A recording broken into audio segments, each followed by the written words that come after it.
You may hear a few things like the dryer's going, and Michelle and the girls are in there doing school. But I told them to be relatively quiet. So, for Silver Wings, we're going to play it with the capo on the 2nd fret. So you can see I've got my capo on the 2nd fret. And if you look right here, you see how close my capo is to the fret. Let me show you something. If I put it right here, can you see how it kind of bends the string? The string kind of goes like dips down. So what that does is that actually affects the tuning. Anytime you bend a string, it can affect the tuning, or it will affect the tuning. So I put my capo up close to the fret, which is about where you want to put your fingers when you're making a chord. So, okay, now look back at my left hand. So whenever I'm building this chord, the first chord is a D major chord. And as a general rule, what you want to do is you want to build the chords from the top down. Meaning, when I make a D, I don't want to do it like this. I want to start with my first finger, then my third finger, then my middle finger. And the reason is, look from the front here. Whenever I strum, I'm strumming down. So the first notes I hit are the top strings. So my priority is moving from the top down of the chord. That way, whenever I strum, those are the first strings I hit, so that's my priority, okay? And that'll make more sense as we move along, okay? So go back to left hand. So we're gonna build a D chord. I'm on the 3rd string. We're counting the strings from the bottom up. 3rd string, 2nd fret. 2nd string, 3rd fret up from the capo, and I'm gonna use my ring finger.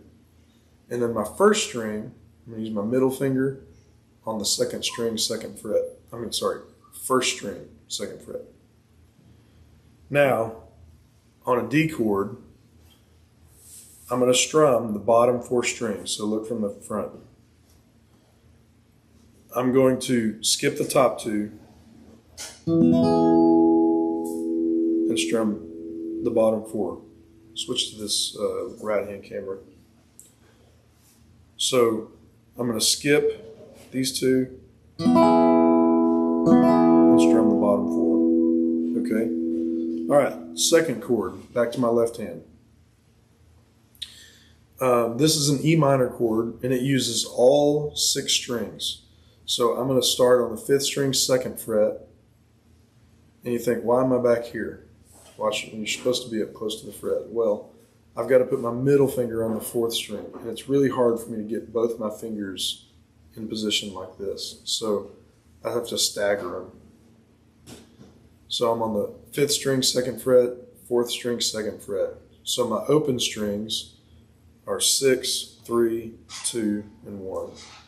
So look at my right hand now. Whenever I strum this chord, I strum all 6. Okay? All right, so back to left hand. The last chord we're going to do is an A7. Okay? A7 is like this. I have 3 open strings in this chord. The 1st, 3rd, and 5th. So 1st, 3rd, and 5th, I'm not going to put a finger on. 4th string, 2nd fret with my pointer. 2nd string, 2nd fret with my middle finger. And now back to my right hand, I'm going to strum the bottom 5 strings. So I'm going to try to skip the top. And this is one of those things, whenever you start strumming, a lot of times, look at the right hand. A lot of times, you'll accidentally strum all 6, but you'll get used to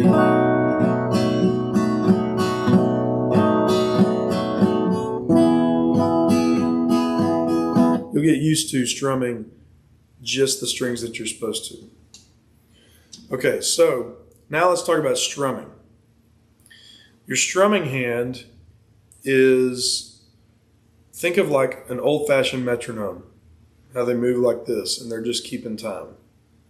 That's basically what this hand is going to be doing. Okay, so first thing I would say is this is a 4-beat pattern. So look at my right hand. When I'm strumming, I'm going to just keep 4 beats. Okay, and the beat, the down strum comes on the beat. Okay, so when I play a D chord, I'm going to go, my count off 1, 2, 3, 4. 1, 2, 3, 4. 1, 2, 3, 4. On that first D chord, we're going to play 4 measures. Now my strum pattern actually for this song is down, down, up, down, up, down, up. So I'm going to hit a down strum only on the first beat. Beats 2, 3, and 4. Down, up. So when I play that in time, on the D, I'm going to play 4 measures of D. So 1, 2, 3, 4, and 3, 2, and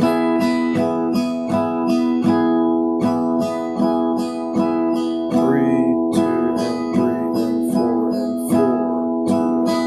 and 4. Okay? Then, if you look at my left hand, I'm going to try to switch quickly to E minor. Okay? Now I'm going to play 2 measures on E minor. Okay, so 1, 2, and 3, and 4, and...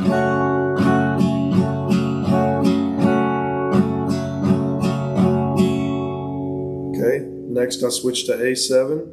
So I'm just going to take these 2 fingers, drop them down to right there. And I play 2 more measures. 1, 2, 3, 4.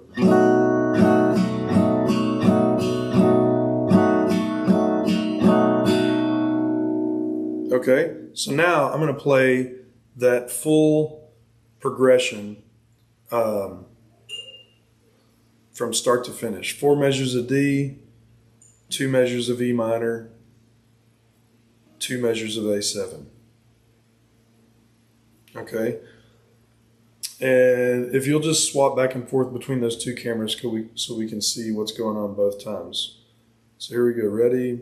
1, 2, ready, go. 1, 2, 3, 4, 3, 4, 4. Now I'm going to go to E minor. 3, 4, 1, 2, and A7. 4. And then I'm going to go back to D.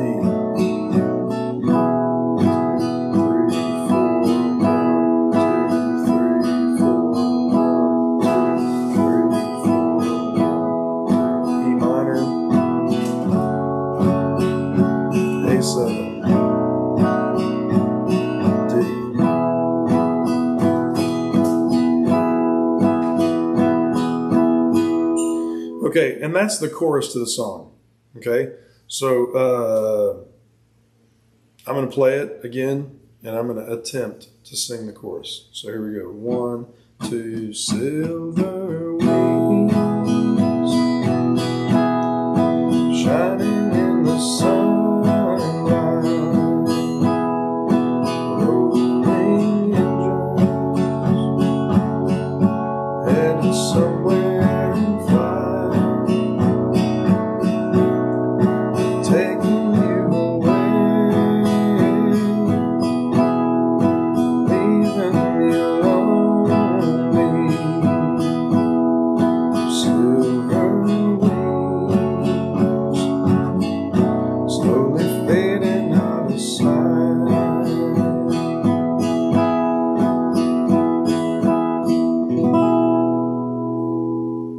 Okay, so that's the chorus, and we're going to start with that much. Okay, so one thing to remember, I'm trying to make smooth movements from one chord to the next.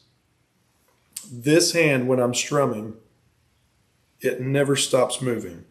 So I'm always keeping time with this hand. This hand is the metronome. Okay? And a couple of things to do when you practice switching chords, is look at my left hand. So I just take, when I'm working a chord transition, I just go back and forth.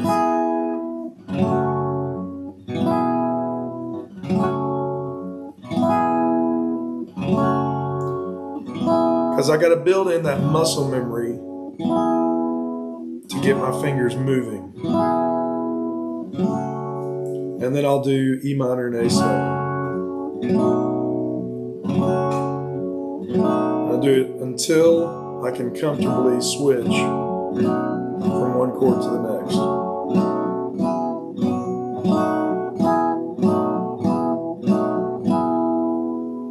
And I like shapes, so like I'm trying to visualize those shapes of my fingers, and I don't like, when I'm moving chords, like pick my fingers up and then move. See, I just kind of like glide from one chord to the next. So try to keep everything really close and tight in this hand so that I'm not doing this.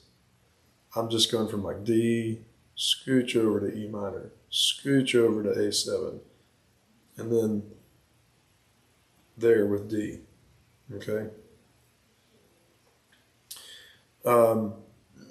With each chord, just to practice the rhythm, just play like 10 measures of rhythm on D.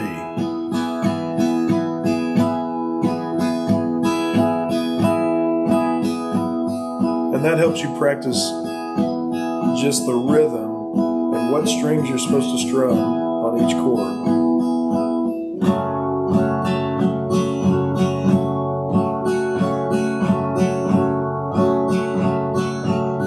But you see how fluid, like this hand is really fluid. It's not jerky. And also look, like at my right hand, you see sometimes people strum and they strum these big, and I think there's a time and a place for that. But if you notice, like I'm not really strumming outside of this area right here. So I keep my strum pattern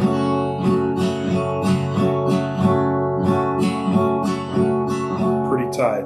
And with my strumming hand, I'm trying not to do this as much because this is going to wear me out over time.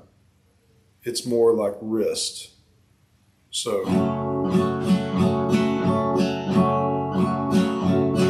as opposed to this.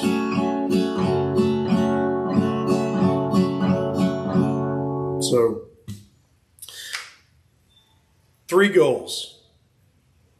Learn the chords, memorize the chords. D, E minor, A7. 2, practice switching chords. 3rd, practice your rhythm by itself. I said 3 goals, there's really 4 goals. Practice your rhythm by itself on each chord. And then the 4th thing you do is you put those 2 things together. Your strumming and your chord transitions, and that's kind of the building blocks for making a song. If you can strum and switch chords, then you got it made. So let's start with that. Sound good? See you next time.